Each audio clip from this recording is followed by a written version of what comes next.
My boss was sexist, racist, chauvinist, all the things. I was not happy. I was being undervalued and underpaid. So if you're in that situation now, you can definitely change things. I promise you can.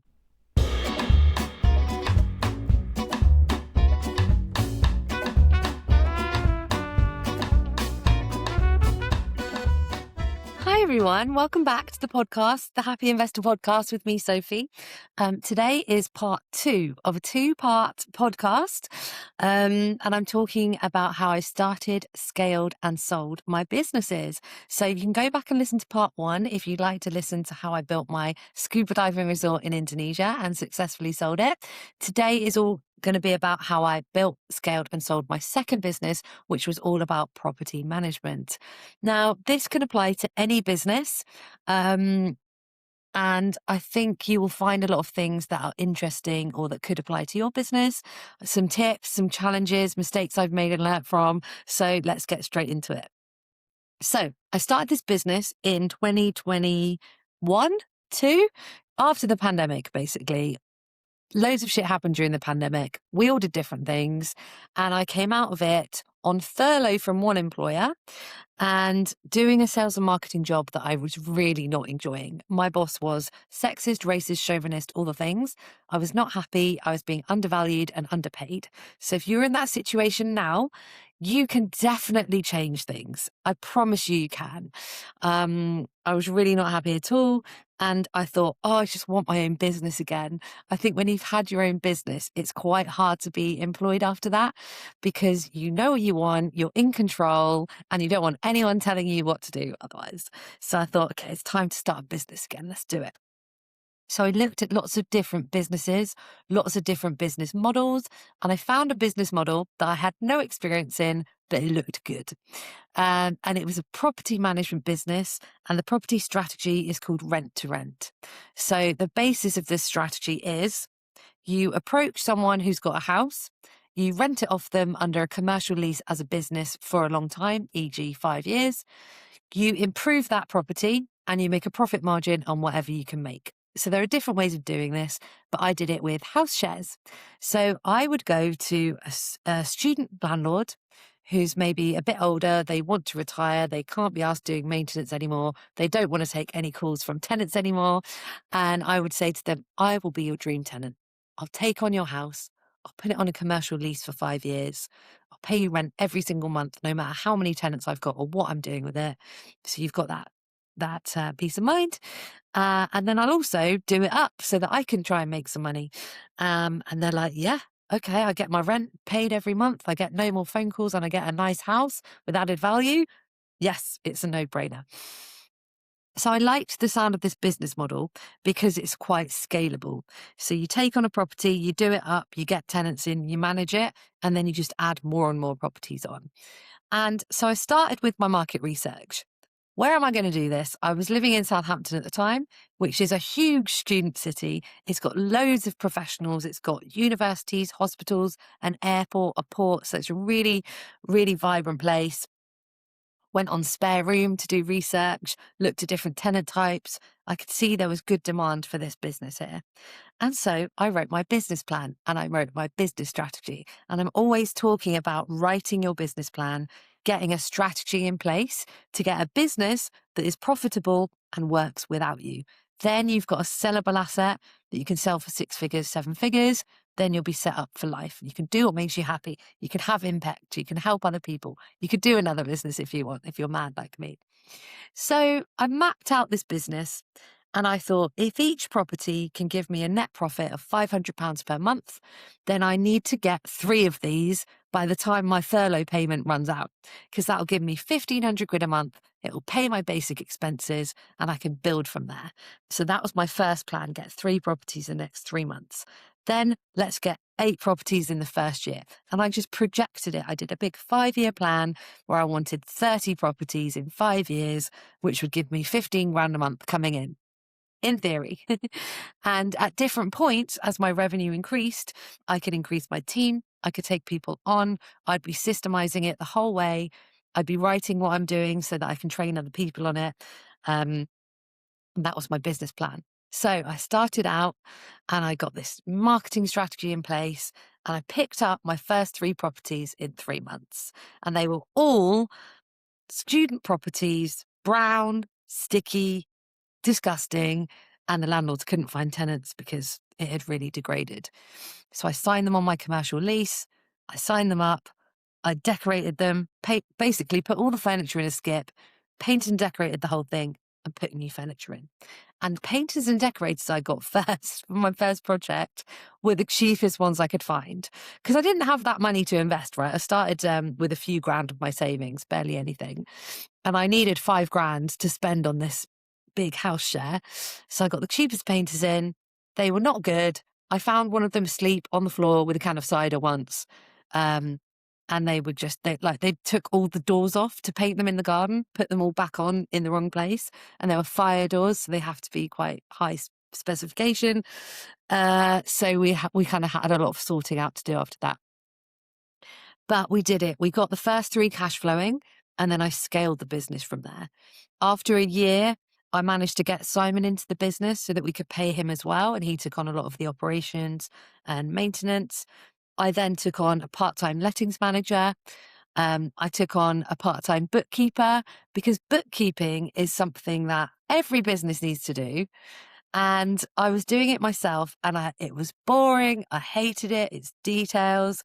And I thought, why is this taking me all day to do my monthly bookkeeping when I could pay a bookkeeper to do it and it will take them an hour and it'll be quicker, it'll be cheaper, it'll be more efficient. So I think in any business, you need to think, what are my strengths? What do I need help with? What am I going to outsource first?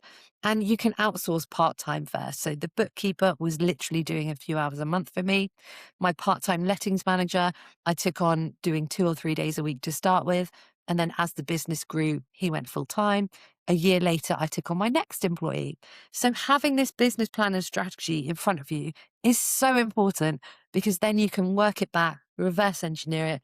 That's what I help people do in the Freedom Founders Mastermind. It can be done with pretty much any business. If you think at the moment, it's just me, I'm working my ass off, I'm doing all the things, I really want to sell it one day, I really want to scale it, then it is possible. We just need to get this direction, get this strategy, and then get it working.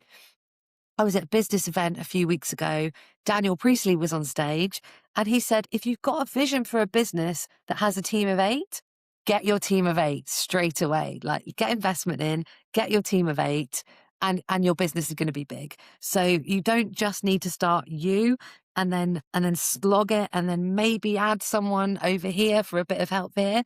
You need to have a full business strategy, work towards that strategy, get investment in if needed, and just go for it. Because once you have this sellable asset that's worth 6 or 7 figures and you can put it through a sale, you're set for life. You can take that lump sum and you can invest it and you can do good things with it and you can impact people with it. So that's why I get really excited about looking into people's businesses and working alongside them to give them that strategy to then sell it for a decent amount of money. So we had our challenges along the way. Year 1, I'd say for the first 18 months was the cash flow roller coaster. I speak about this a lot because I want everyone to know it's normal. It's so normal. I felt like a failure when I was going through this cash flow roller coaster. And it's because every time I took on a property, I'd spend a few grand on it. So we're negative. And then it would slowly creep back up. And then I'd take on another property and invest in it again. And I could see these properties are going to make me 20, 30, 50 grand down the road in profit. But right now I have to spend money to make money. And it was scary. I remember paying out for things and my bank balance was near zero and I had bills coming out the next week. And I remember being part of this business community and opening up to someone and saying, I just feel like a failure. Like I might just suck it all up and get a job. And the guy said to me, this is so normal. So if you are building a business, you're going to be spending money to make money. The cash flow roller coaster is a real thing. And I've got a weekly cash flow sheet that I can give to you for free. I'll see if I can put a link in for it or just message me. That will help you sleep better at night. It literally helped me sleep better at night because I took this weekly cash flow spreadsheet and I forecast all my income, all my outgoings. And then if I wanted to take on another property and invest, if you want to take on a marketing person or invest in a mentor or coach or something, you can put it into your weekly spreadsheet and it will show you how that's going to reflect in your forecast. So it's a great resource.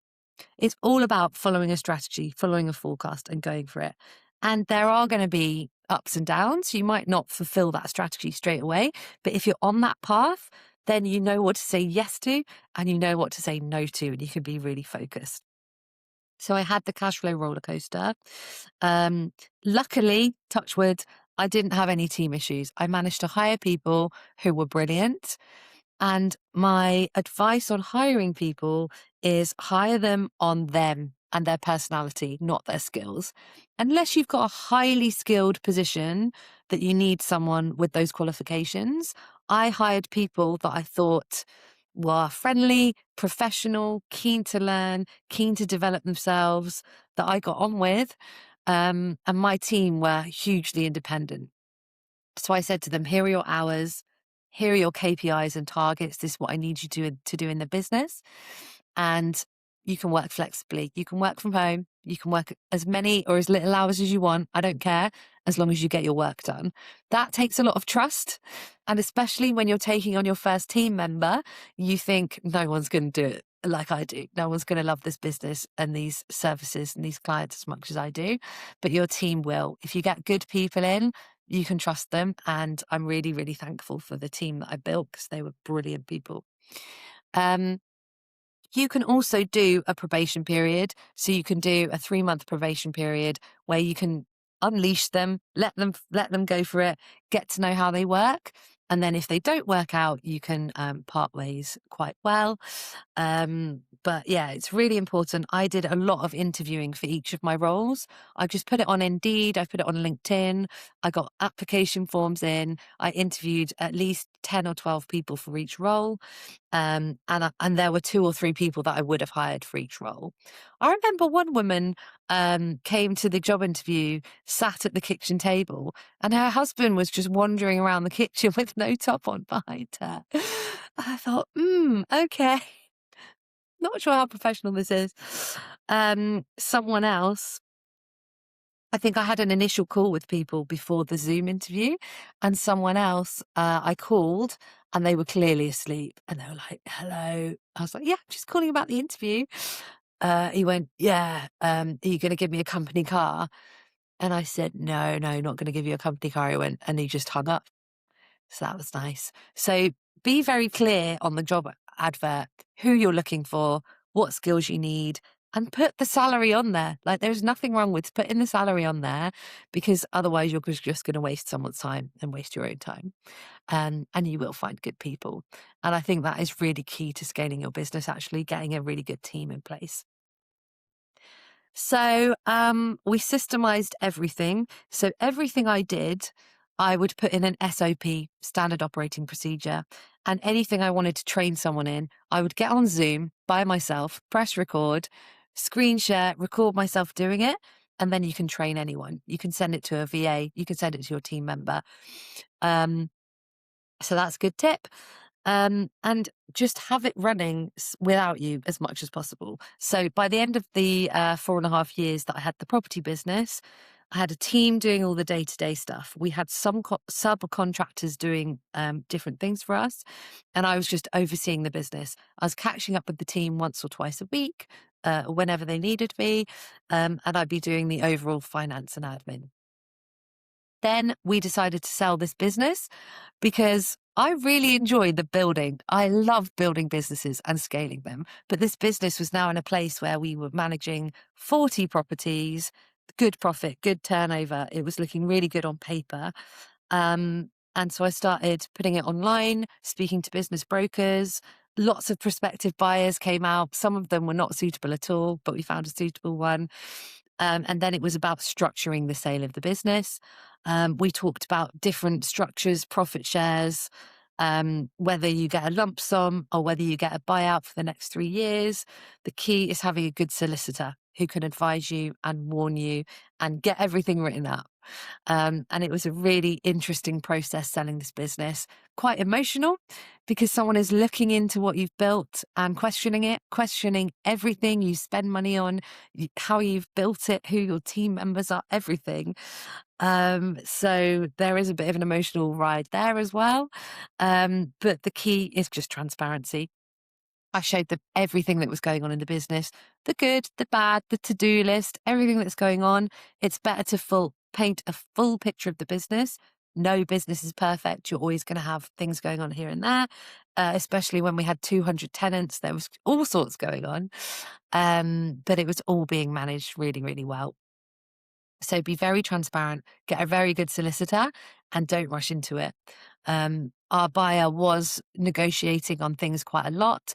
And I remember saying yes to a lot of things and then just thinking, actually, I'm not happy with that. I'm going to go back and I'm going to clarify and I'm going to put my foot down and have my boundaries. It has to be a good deal for me and them. And if you're feeling like it's not a good deal, that's the time to walk away because there are always people looking for businesses to buy where you've put in all that hard work, you've systemized it, you've scaled it, you've put it in a beautiful package, and they can just buy it and your team will continue and it'll be a good business for them. So I hope that has been helpful. I might do some more podcasts around this. But my next step is the Freedom Founders Mastermind. I'm so excited for this. It's for the people who've been running their business for a while. They know what to do. They don't need to be taught what a funnel is or anything like that. They've got their social media and stuff. Everything's running, but it's just them. And they would love a world where they can scale it to work without them. And it's this beautiful business that they can package up and sell. I can find investors with you. I can scale the hell out of your business and we can make it into a beautiful thing that is worth selling. So if you're curious about that, then you can book a call with me. We can chat it through. And I hope you have a wonderful day.